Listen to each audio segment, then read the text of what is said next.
ఒంటెలు ఎక్కువగా ఏ రాష్ట్రంలో ఉంటాయి?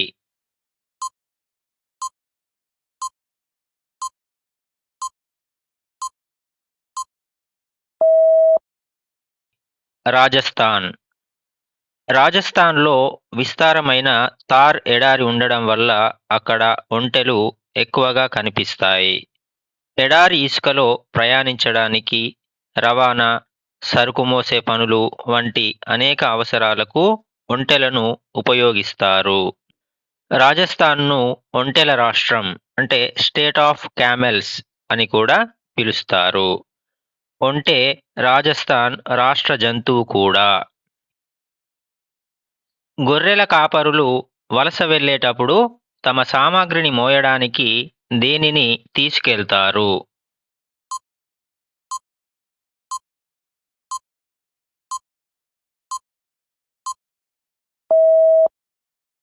గాడిద. గొర్రెల కాపరులు వలస వెళ్ళేటప్పుడు తమ బట్టలు, పాత్రలు, గుడారాలు, ఆహారం వంటి సామాగ్రిని మోయడానికి గాడిదలను ఉపయోగిస్తారు. గాడిదలు బరువును మోయగల శక్తిని కలిగి ఉండడంతో పాటు కఠినమైన మార్గాల్లో కూడా సులభంగా నడవగలగడం వల్ల ఈ పనికి అనువైన జంతువులుగా ఉంటాయి. ఆది మానవులు తమ జీవన క్రమంలో ఆహారం, రక్షణ మరియు రవాణా కోసం ఏ జంతువులను మచ్చిక చేసుకున్నారు?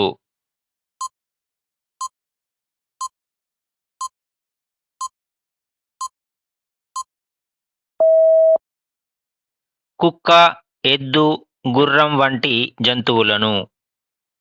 ఆది మానవులు కాలక్రమేణా తమ ఆహారం, రక్షణ, రవాణా అవసరాల కోసం కొన్ని జంతువులను మచ్చిక చేసుకున్నారు.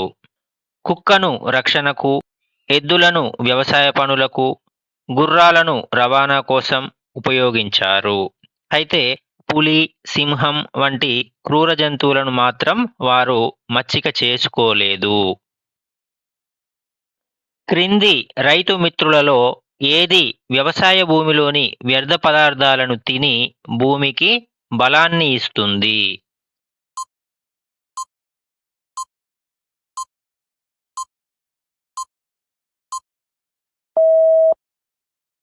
వానపాము. వానపాము నేలలోని వ్యర్థ పదార్థాలను తిని, విసర్జించి వాటిని పోషక విలువలతో కూడిన సహజ ఎరువుగా మార్చుతుంది. దీనివల్ల నేల సారవంతమవుతుంది.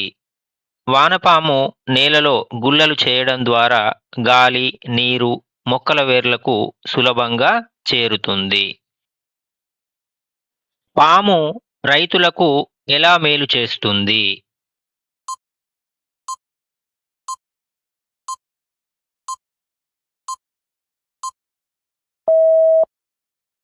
పంట పొలాల్ని, ధాన్యపు కంకుల్ని కొరికి నాశనం చేసే ఎలుకల్ని తినడం ద్వారా. పాములు పంట పొలాల్లో ఎలుకలను వేటాడి తింటాయి.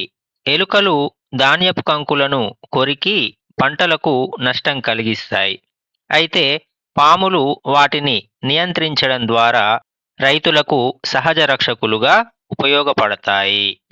ఈ విధంగా పాములు పంటలను కాపాడడంలో కీలక పాత్ర పోషిస్తాయి. గొర్రెల కాపరి తన గొర్రెలను కాపలా కాయడానికి దేని సహాయం తీసుకుంటాడు?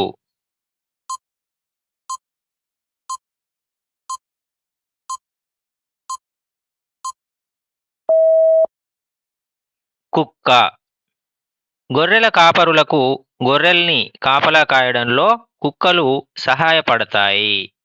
రాత్రి వేళల్లో చిరుతపులులు, తోడేళ్ళు, నక్కల వంటి క్రూర జంతువులు దాడి చేసినప్పుడు కూడా కుక్కలే కొంతవరకు గొర్రెలను కాపాడతాయి. గొర్రెల మంద చెదిరిపోకుండా చూసుకోవడంలో కూడా కుక్కలు ముఖ్య పాత్ర పోషిస్తాయి. రైతు మిత్రులైన వానపాములు దేని వాడకం వల్ల చనిపోతున్నాయి?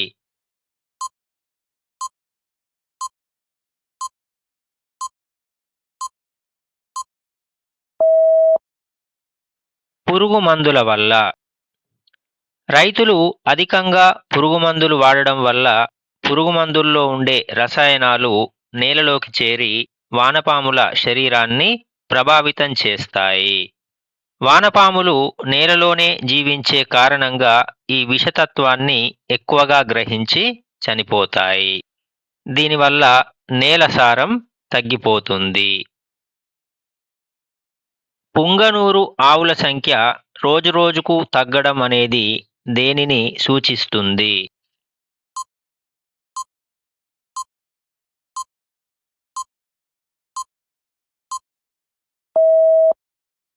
తగ్గుతున్న జంతు జనాభా మరియు అంతరించిపోయే ప్రమాదం. పుంగనూరు ఆవుల సంఖ్య రోజురోజుకు తగ్గడం అనేది వాటి జాతి నిలుపుదలకు ప్రమాదముందని సూచిస్తుంది. వీటి సంరక్షణకు చర్యలు చేపట్టకపోతే అవి అంతరించడం ఖాయం. కాబట్టి ఇది తగ్గుతున్న జంతు జనాభా మరియు అంతరించిపోయే ప్రమాదాన్ని సూచిస్తుంది.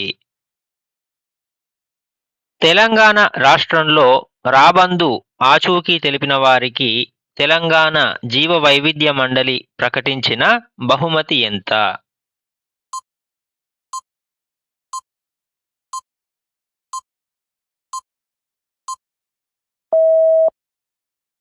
2,00,000 రూపాయలు.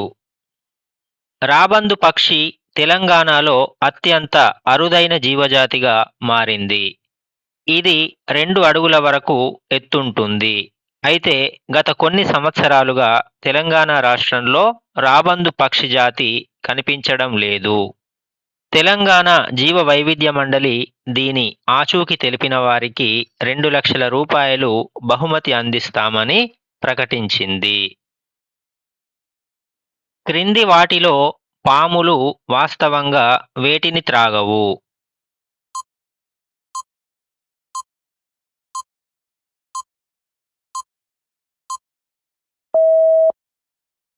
పాలు. పాములు పాలు త్రాగుతాయనేది కేవలం ఒక అపోహ మాత్రమే. ఎందుకంటే ఇవి పాలు త్రాగవు.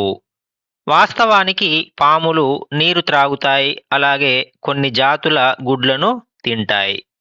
కానీ పాలను త్రాగడం వీటి సహజ ఆహారపు అలవాటు కాదు.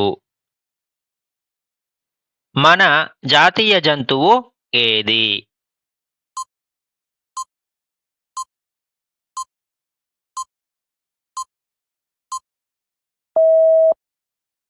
పెద్ద పులి. భారతదేశ జాతీయ జంతువు పెద్ద పులి, అంటే రాయల్ బెంగాల్ టైగర్.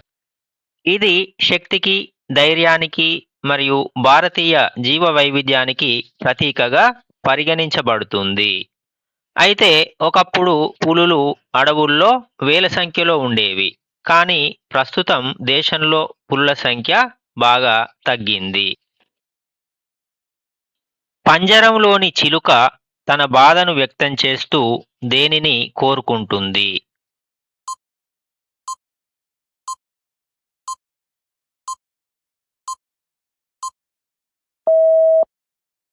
పంజరం నుండి బయటపడి గాలిలో హాయిగా ఎగిరిపోవాలని.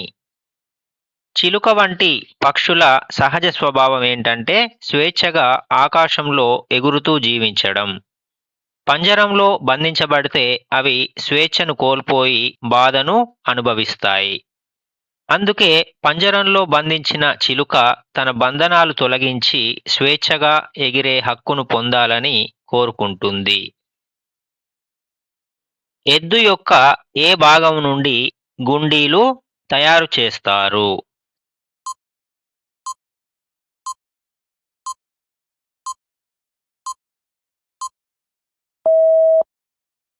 కొమ్ములు.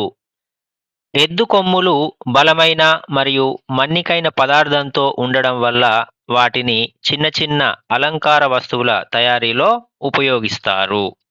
ముఖ్యంగా ఎద్దు కొమ్ములను చెక్కి మెరుగుపరిచి గుండీలు తయారు చేస్తారు. పరిశ్రమలు ఈ గుండీలను విదేశాలకు కూడా ఎగుమతి చేస్తున్నాయి. అడవి జంతువులను వేటాడడం మరియు విక్రయించడం ఏ చట్టం ప్రకారం శిక్షార్హం?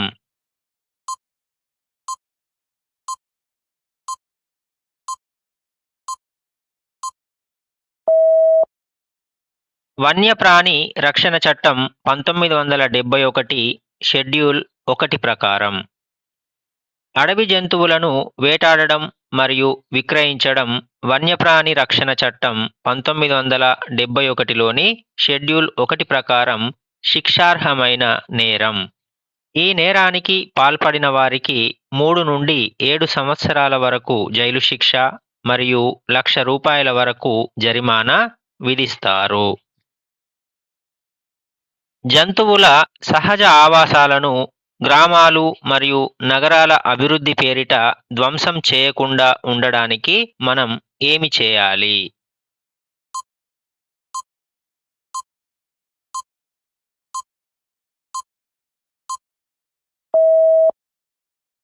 వీలుంటే అవి బతకడానికి సహాయపడాలి. జంతువుల సహజ ఆవాసాలు పర్యావరణ సమతుల్యతకు అవసరం. ఆధునిక నిర్మాణాలు, కాలుష్యం, అడవుల నాశనం కారణంగా వాటి జీవనానికి ప్రమాదం పెరుగుతుంది. అందువల్ల వాటి ఆవాసాలను కాపాడి వీలైనప్పుడు అవి బతికేలా సహాయం చేయడం ద్వారా జీవ వైవిధ్యాన్ని పరిరక్షించాలి. రాయల్ బెంగాల్ టైగర్ భారత్తో పాటు ఏ దేశంలో ఎక్కువగా కనిపిస్తుంది?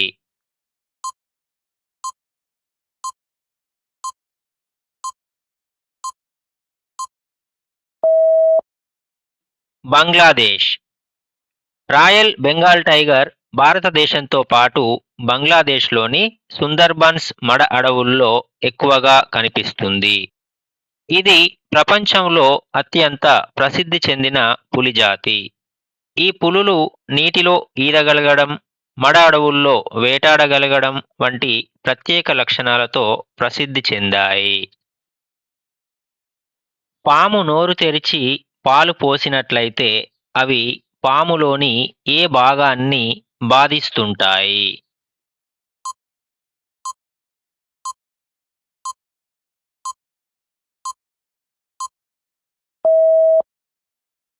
ఊపిరితిత్తులు. పాములు పాలు త్రాగవు. పాము నోరు తెరిచి పాలు పోసినప్పుడు అవి నేరుగా శ్వాసనాళంలోకి చేరి ఊపిరితిత్తులను బాధిస్తాయి. దీనివల్ల పాముకు శ్వాసకోశ సమస్యలు ఏర్పడి ప్రాణాపాయం కలుగుతుంది. అందువల్ల పాములకు పాలు పోయడం ప్రమాదకరం. జీవ వైవిధ్యం దెబ్బతినడానికి మరియు నీటి జీవులు నశించడానికి ప్రధాన కారణం ఏమిటి?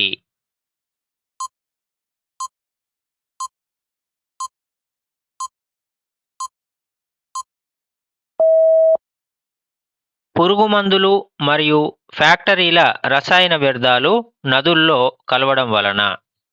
నదులు మరియు చెరువుల్లో పురుగుమందులు మరియు ఫ్యాక్టరీల రసాయన వ్యర్థాలు కలిసినప్పుడు అవి నీటిని విషపూరితం చేస్తాయి. ఈ విష పదార్థాలు చేపలు, తాబేళ్లు, చిన్న చిన్న జలజీవులను నాశనం చేస్తాయి.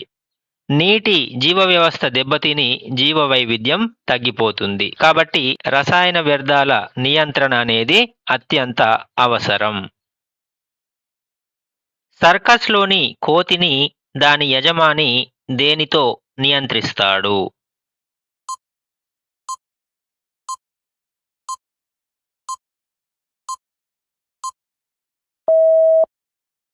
ముల్లుకర్ర.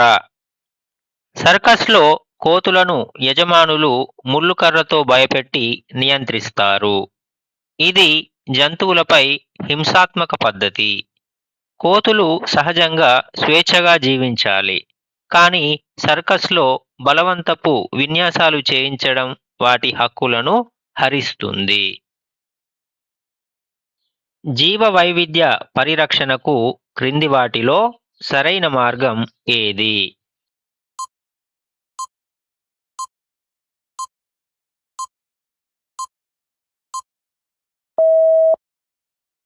పైవన్యు. జీవ వైవిధ్య పరిరక్షణ కోసం చెట్లు నాటడం, అడవులను నరకకుండా కాపాడడం, చెరువులు మరియు నదులు కలుషితం కాకుండా చూడడం వంటి చర్యలు చాలా అవసరం. ఈ చర్యలన్నీ కలిసి పర్యావరణ సమతుల్యతను కాపాడతాయి. ప్రతి జీవికి అవసరమైనటువంటి ఆహారం, ఆవాసం, నీరు లభించేందుకు ఇవి కీలకంగా పనిచేస్తాయి.